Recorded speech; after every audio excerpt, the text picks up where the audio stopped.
new Darton 35 Sequel ST. But what's really important is who's got the better shirt.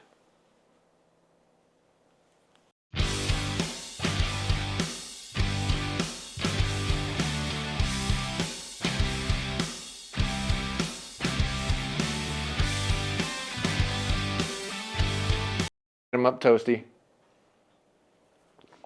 Hello, welcome back to the YouTube channel. MFJJ here with PodiumArcher.com. Looking at the new Darton line. Sequel 35 ST is the bow we have to test. However, they're making a 35, a 33, and a 31 with some of the most revolutionary technology I think I've ever seen put into a bow, and it's simple, and that's really what I dig about it. They have a new timing feature in here. Okay, this has a screw in the side that locks it in place, and you can twist this to change the length, and you can turn it a little bit as you want, so you can make a truly finite timing adjustment and you are still just twisting the cable. This is freaking brilliant. Best system I've seen for ever adjusting timing, even though there's not very many of them out there.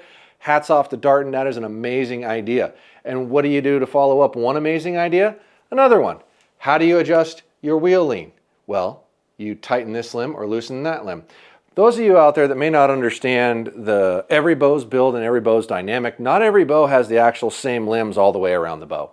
A lot of bow manufacturers are putting a heavier limb over here and a lighter limb over here to try to get and force the cam to sit a particular way, and then they adjust in here to try to get it to be perfectly straight, because there's a little variance each one. So like when they originally build these things, they're messing with this, and then they follow that guideline all the way out when they're manufacturing, but there's always going to be a little variance.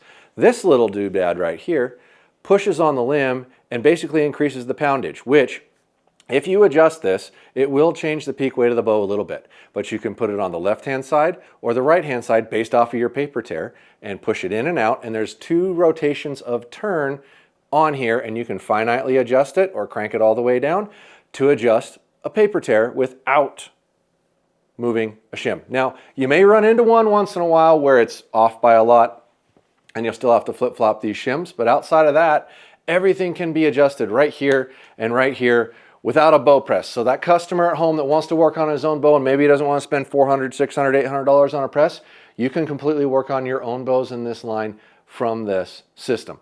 Hats off to Darton. That's really cool. And it's simple. Like, I love simple things that just flat work. Time will tell how well this holds up. It does look very solid. I've been picking it apart for the last hour. The whole system looks rock solid, but we won't know until it gets a bit of a work overall. So there, like I said, there's a 31, a 33, and a 35. Speed tests on each. We're only going to do the 35 today because we only have a 70. This is a 31, for example. And the 33 is very similar to last year's 33 with these new features, which they're calling ST squared. So I don't know if that means self-tuned or whatever, but great deal. And on the Sequel 35, they have the Folds of Honor Special Edition. We're going to figure out some kind of auction, raffle, random something for this bow that they sent us to help benefit the Folds of Honor. But so these bows are going to be available in the solid colors and some of the camo colors, but this multicam, which is pretty dope if you ask me, is the Folds of Honor edition, and a percentage of the proceeds from every one of these sold will go to Folds of Honor, and we're going to figure out some kind of raffle or auction or something for this one that they sent us to hopefully go back to that and help them out. So on the 31, the 33, and the 35, they all have the same features. They all take the same cam system. They have a yoke on either side, which helps keep this parallel, which is a really cool system. Pivoting modules. Their let-off is adjustable by different size pegs here, so that changes your let-off rather than an adjustment piece that could possibly come loose. So that seems relatively solid. They do also make a speed mod, which is a little bit faster, and we'll go ahead and test both for you on this bow. They are integrated, which you can see we have an integrated rest on here, and they are also going to be drilled and tapped for the Hamskea plate. So you can use any integration system possible on these bows. And there's not a lot of bows you can do that with. So that's like hats off to them. That's really cool. One thing I do want to show you on their bows, they offer in the Conquest line, and this is Corey's bow, a low profile quiver in a 2-piece that's adjustable. If you look at the bracketry, you can move it in or out. So you can really tuck it in underneath the limb. I love it when bow manufacturers do this and get something in there, and they were smart enough to use the triangle bracket, which allows you to basically put it on some other bow. So this quiver isn't just for Darton. It will fit several other bows. We will have that available. Nice looking quiver, light, low profile. I do love two-piece quivers as a Western hunter. I know there's a lot of people that will want it detachable, but it's a good way to lower weight, and it's the easiest way to get it to tuck in really tight, which helps this balance point so the bow doesn't want to lean as much. So, all right, let's start looking at some specs here. Pull that out of there. So the draw length adjustability on this bow is 26 to 31.5. On a 33, it's a ½ inch shorter, so it's 25.5 to 31. And on a 31, it's 25 to 30.5. And they're going to be available in 50-pound peak, 60-pound peak, 70-pound peak, and yes, supposedly, I'll believe it when I see it, 80-pound peak this year. So let's measure some stuff. Our ATA says it's 35.1/8. So I'm going to do it this way so you can see it. They did go to 1/4 inch axles with no E-clips. They're screwed together. So I'm on the far side of the axle.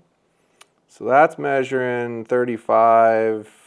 It's closer to 1/4 than 1/8. Yeah, it's right on 1/4. So 35.25.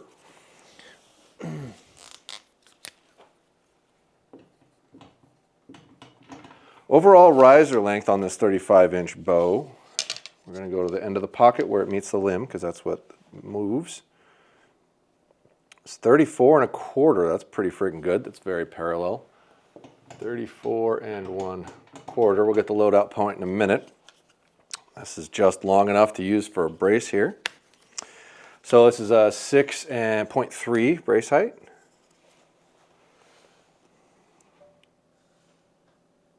Yep, I'd say that's 6.3. Spot on. Physical weight of 4.75, which we can weigh. I guarantee you they're weighing it without the dampener. And if I had to gripe about anything here, I would say the bows are still a little bit on the heavy side. But we need a reflex measurement, and that was the last thing on that. So let's get our pivot point here. And we'll go from this way. So we're going to put the right side of this in line with that. So I would say that's got 1 inch of reflex, which is really nice. I like seeing that. 1 inch. Nice. 1 inch and under you don't see very often, so that's freaking awesome. And typically on a 6.3 inch brace height, you won't see that little of reflex. So if it does produce similar to that speed with that reflex number, that's a pretty nice setup. It really is. All right, let's measure some of the physical stuff in the board here. Okay, so this does have an arrow rest on it and the little stabilizer. We'll see what we come up with here. 4.8.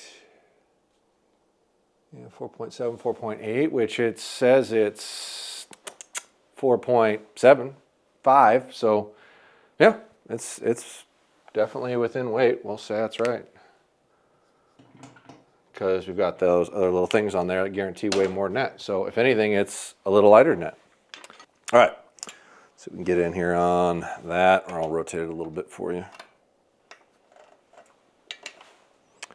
See what our draw length looks like. Boy, that looks really close to right on 30. Look at that. Oh, maybe that was hung up or something. Yeah. Excuse my cough, folks. So 30 is measuring. Let's rotate that to where you can see it. That looks directly in the center of the rear bolt hole to me. Then we can look at relation in between the pivot point and the grip. That's really close, man. If it's anything, it's an 1/8 long, which in any spec measurement, that's acceptable in a measurement. But I want to be critical here.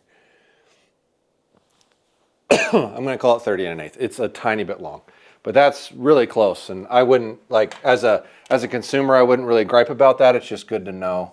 Let's see here, draw length, 30 1/8. Okay, let's see what our loadout point looks like. We'll use our handy dandy little fix tool here.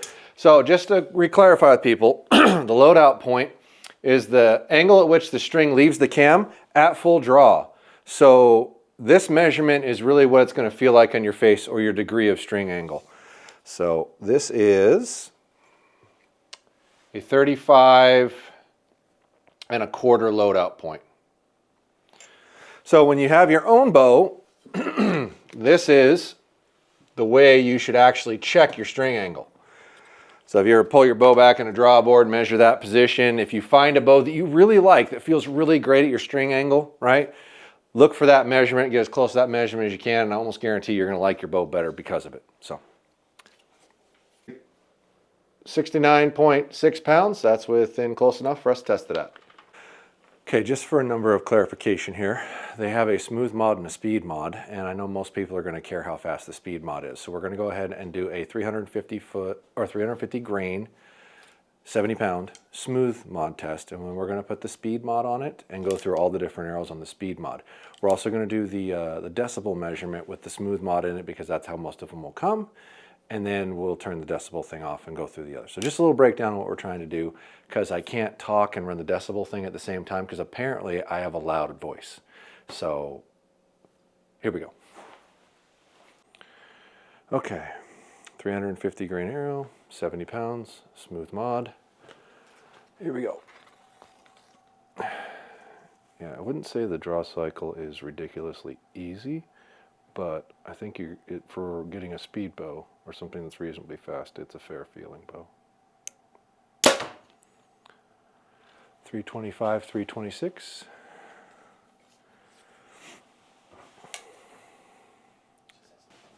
Okay. Shot number 2.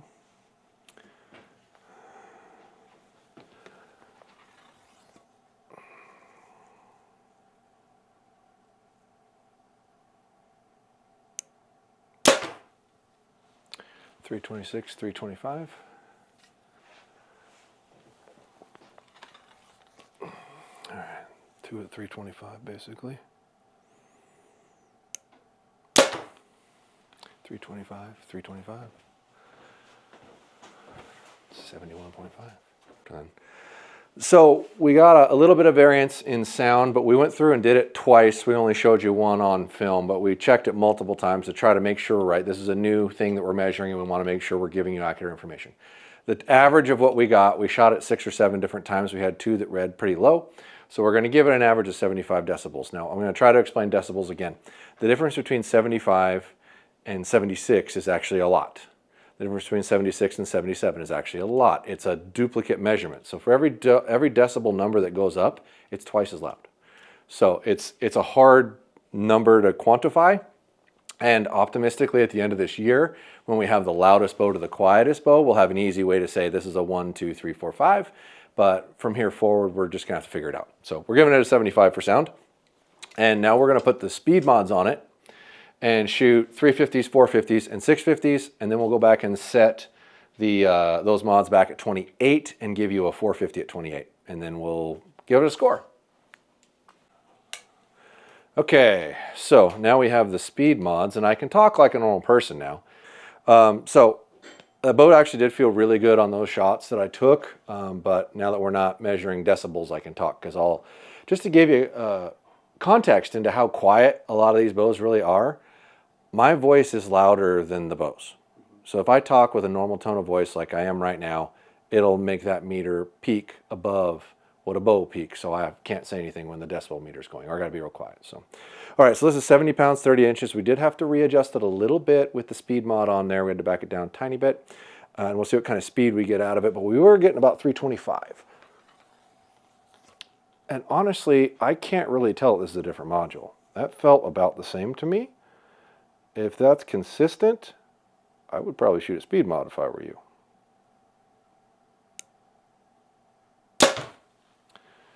We got 332, 332.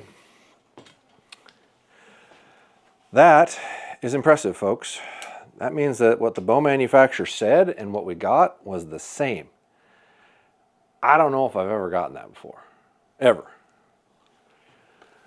Let's try it again. We checked the weight twice. All that. We're getting a really good number here. Got 330, 330.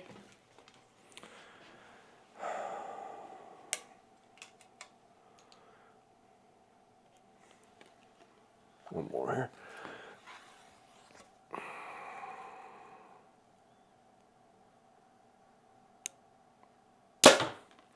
330, 330, 2 on that. So we're going to give you a 331 average, which is exactly what you said it would shoot. I'm very, very pleased.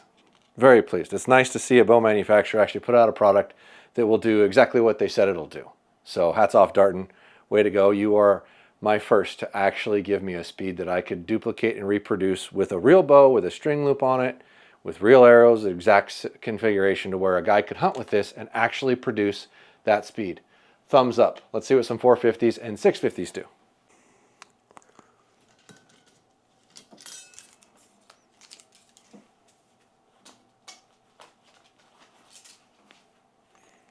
Okay, now I got some 450s. See what kind of speed we get.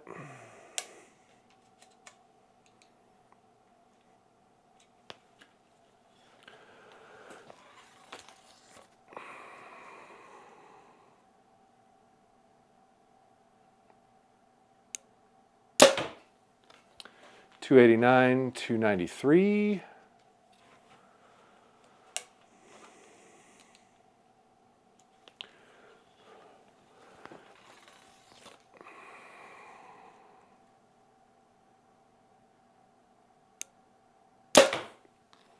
.289, 294.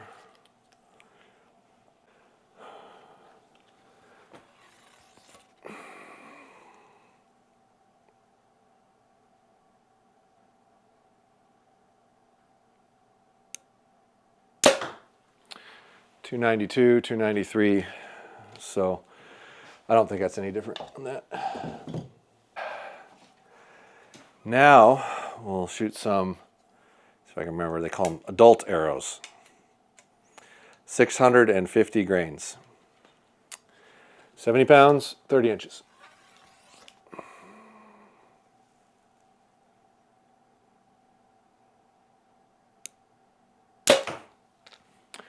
.248, 247.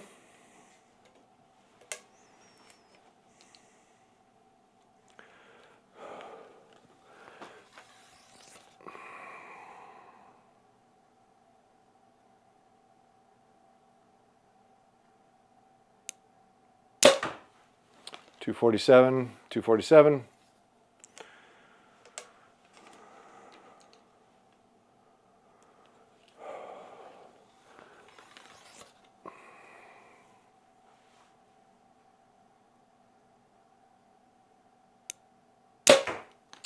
Duplicate, 247. All right, 247 with 650s. Now I'll reset this thing to 28 inches and shoot the 450s through it again. That'll be our last speed test. Okay, 28-inch arrows, 450 grains. You should be able to extrapolate the math on what your speed's going to be at any length by taking the two numbers from this. So that's why I'm offering it, and I will point it out in the final tally here. Well, that's a lot shorter. All right, here we go.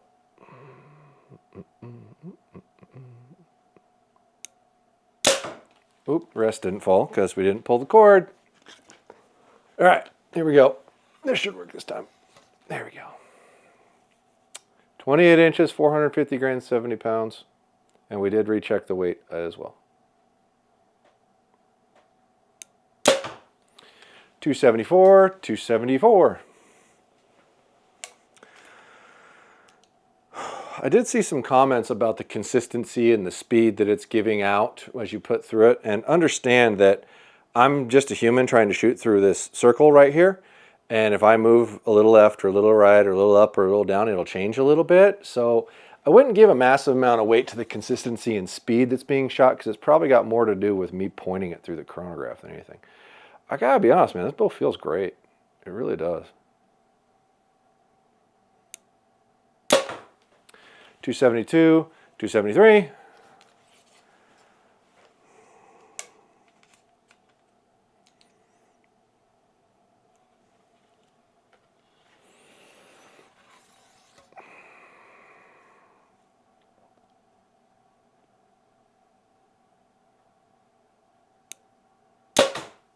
.277, 274.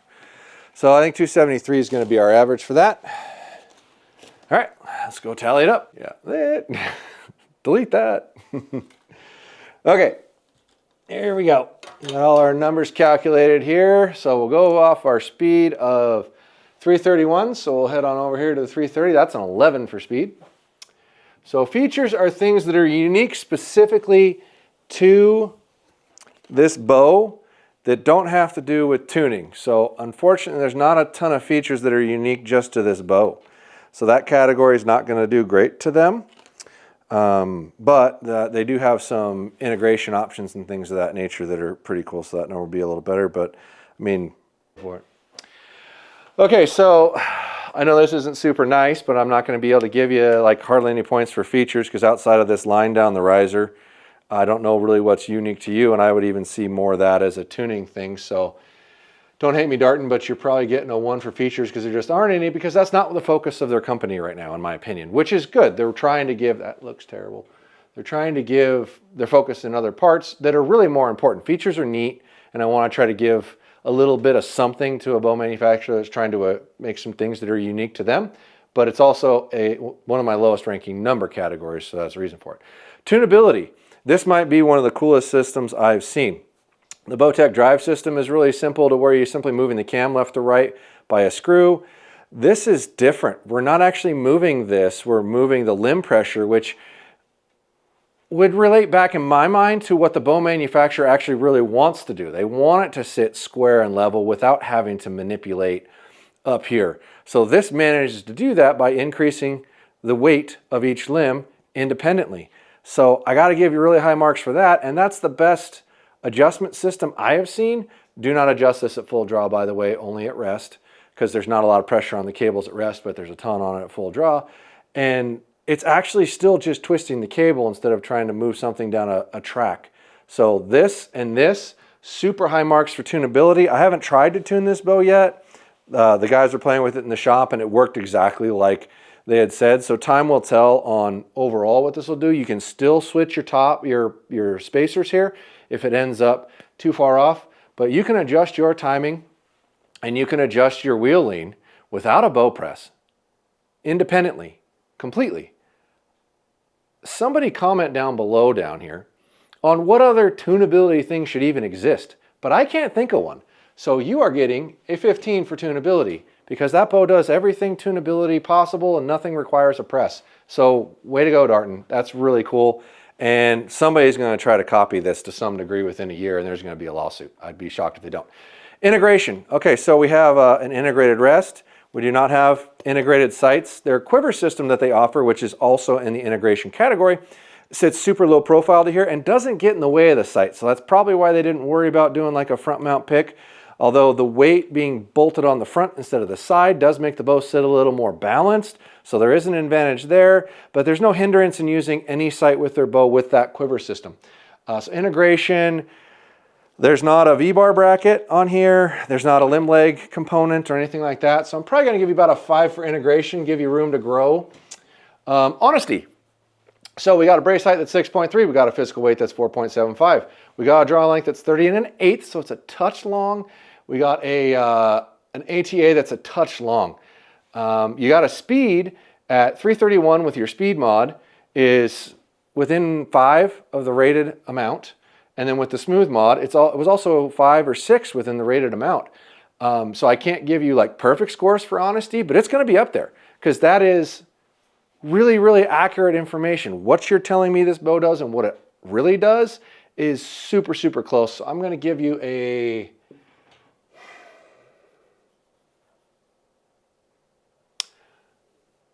13 because that was really, really honest. Feel. Overall, the bow feels really great. I really like their handle. I know there's going to be a percentage of people that would like some more options in the grip because certain people like certain grips, so not everybody's going to love the way the bow feels, but it does feel good overall. I would like to see some options there so the feel can be adjusted a little bit. The difference between the smooth mod and the speed mod felt very minimal. So I think there's room to grow in feel, but overall it does feel good. But the bow is heavy, so that's going to be part of the reality of this is you're getting you're getting it to feel that way, be it part of because it's heavy. So I'm going to give you a 7 on feel. Design and forgiveness. Very low reflex for a bow that's got 6 3/8 inch brace height. Super long riser. I mean, I'd have to look at what was the, hang on, 139. Like, this bow's really impressive of the numbers I have to go off of from last year. I'm going to have to give it a pretty good mark here.